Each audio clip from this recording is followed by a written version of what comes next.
What's going on, guys? Cecil here. Welcome to the best game ever existed in the history of mankind, which is Call of Duty Warzone. Okay, that was a bit of over-exaggeration, but welcome to Call of Duty Warzone. Today I want to show you some tips and tricks on how to get better in this game, or how to play this game properly. So basically, yeah, this is a new Battle Royale. You know, it's kind of not exactly the same, but it is kind of the same area as in PUBG. You know, it's definitely not the same as Fortnite, but it has a bit of PUBG, a bit of the previous Call of Duty. But in any way, today I will show you my best tips and tricks for you to get better in this game, you know, to win more matches, to win more fights, and yeah, let's just get right to it. So my first and number one tip for you to win matches all the time, to, you know, kill people all the time, is to camp. Like, as you can see right here, I'm camping and boom, there you go, I killed him immediately. I'm just kidding, camping is bad, like seriously don't do it. I was doing it because, I don't know. I mean, look guys, I had no teammates, an entire team was actually hunting me, as you can see, hunted for $1,000, and I knew that they were kind of coming for me, so that's why I was camping. Okay, that's my defense on that. Anyways, let's get right into the real tips and tricks. So first of all, let's talk about landing for a second. Now basically,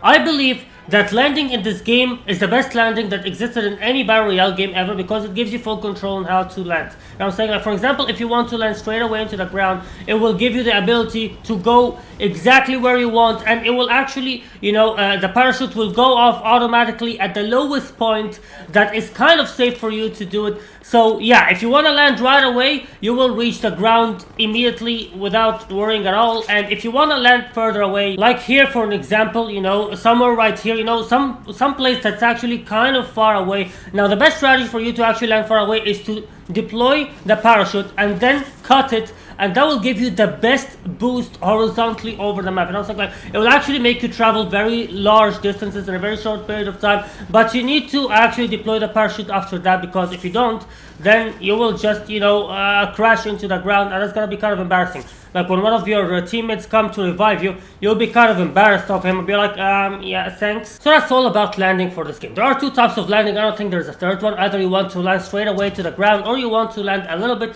further away from the plane. In both situations, the game gives you full control on how to land. Now the second thing I want to talk about is looting. Here's a little piece of information for you. Now obviously, I'm pretty sure a lot of people know about this, but let's just talk about the levels of loots. The levels of loots are the same exact thing as in Fortnite. The gray is the lowest level of loot, and after that the green, after that the blue, and after that the purple, and after that the gold. So yeah, they did not want to change it from Fortnite. I don't know if they, I'm not saying that they copied Fortnite, but it's a better idea to just give it, you know, basic colors, I suppose, like green for go, red for stop. That's the way it is. Now here's something I want to tell you, is that all the loot you will find in the ground is gray loot. That's pretty much it, gray loot. It's only the freaking loot boxes that will give you better loot than gray, but pretty much all the loot you will find on the ground is considered gray. So yeah, you need to open loot boxes if you want to actually find decent weapons, and that information might be a little bit useful for you if you are, for example, if you are late on the game. Don't even bother looking at the weapons that are scattered on the ground. They're useless to you at this point, alright? Just open loot boxes.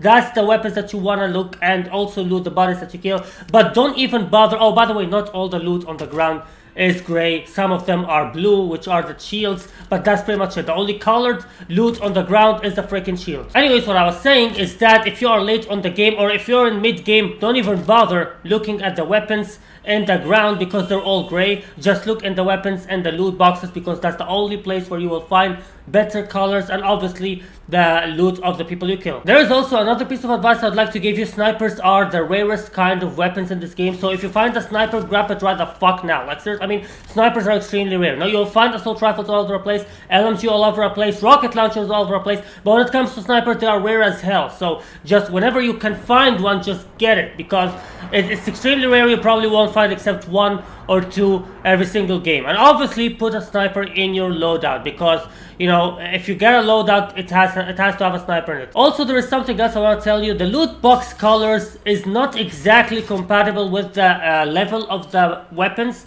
that you will find inside it. It will give you better chance, but that's about it. But, you know, you can open a gray loot box and find a golden legendary weapon like this one. I found it inside a gray loot box. And you can open a legendary loot box and find just some some bullshit shotgun in it. So yeah, the level of the loot box does not exact, as you can see, another loot box and you found something legendary and something purple inside. So yeah, the level of loot box or the color of loot box is not related at all to what you'll find inside. It just gives you better chance. You know what I'm saying? Yeah, like a golden loot box will give you better, has a better chance of getting better weapons inside it than the purple loot box, but a gray loot box can give you better weapon than a golden loot box. Is just fine. Here's something else I want to tell you, and this is something good in my opinion. Actually, there is no good landing spot in the entire map. The whole map is pretty much the same, you know what I'm saying? Buildings all over the map, and yeah, there is loot scattered equally all over the map. Like I said, the loot in the ground is meaningless, it's just the loot boxes,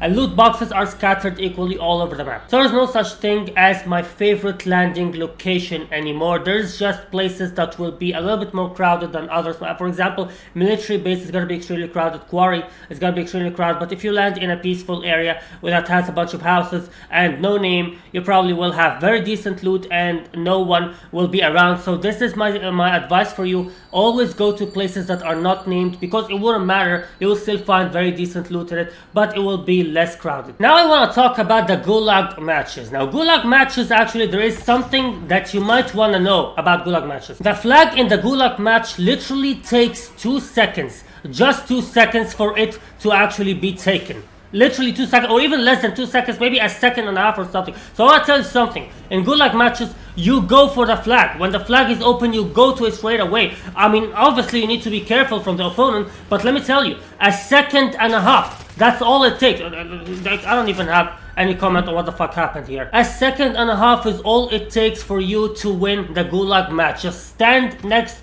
to the fucking flag for a second and a half. Can't you do that? I mean, obviously, he will keep an eye on the flag more than anything at that point, but just you also need to be kind of defensive while you're doing it. But this is a very cool information. A second and a half is all it takes. There's another piece of information I'd like to give you about the Gulag matches, which is in a Gulag match, the best strategy for you to use is being aggressive as fuck. Like seriously, you need to be extremely aggressive in the Gulag matches. If you stay behind and try to be defensive, chances are you will lose. But if you become aggressive as hell in Gulag matches, keep moving forward, keep going straight for your opponent, you'll kind of have the upper hand in these matches. I'm not saying that you'll be guaranteed to win, but what I'm saying is being defensive in the back will give your enemy the ability to do whatever he wants, to think properly on how to counter you, how to attack you. But if you are aggressive as hell, you'll give him less chance to think properly about what he should do, and you might even catch him by surprise. So in Gulag matches, try as much as possible to become aggressive, you know what I'm saying? Don't stand back and think a lot, because that will give him the opportunity to throw explosives, try to think about how to attack you properly, stuff like that. But if you are aggressive, you won't really give him chance to do anything. He might even not expect it at all. He might not expect you to just go straight towards him. So just be aggressive as hell in the Gulag matches. That's the best strategy in my opinion. Now the thing I want to talk about now is buy stations. Now obviously buy stations are very important. Pause in this part, Esther. Buy stations are the most important thing in the game, because let me tell you, right now you need to take advantage of these numbers, because the numbers are not fair, like at all. Like let me tell you something. Precision airstrike is for $3,500. Now considering how easy it is to take money, that's bullshit. That's a bullshit number right there. Precision airstrike for $3,500, and you can literally get that from one house or something. That's not fair. So that's another very important information I'm telling you, is that the numbers are not right, and I'm telling you they're going to buff these numbers. They're going to buff these numbers in the future, so you need to take advantage of these numbers right now. Like $3,500 precision airstrike in the future, I'm guessing it's going to be $10,000 or something. So take advantage of the buy stations right now. Now obviously armor plate and shield turret and cluster and gas mask, you don't want any of that shit. What you want to focus on is the precision airstrike, the UAV, obviously the UAV is very important, the self-revive kit, and maybe the loadout drop marker. But considering that the loadout actually gets dropped randomly all over the map and it's kind of expensive, then I would suggest you to not use that, but it's up to you. In my opinion, the most powerful equipments that you could possibly buy are the airstrike and the UAV. The airstrike is, I'm gonna show you what it is in a second, and the UAV, I think we all know what it is because we've been using it a ton in the previous Call of Duties. It basically shows you where the enemies are in the minimap. Now let me show you the airstrike in action. Now airstrike is extremely useful in a situation where you know that there is an enemy inside a building and he refuses to get away. Then you simply just mark the building where he's in,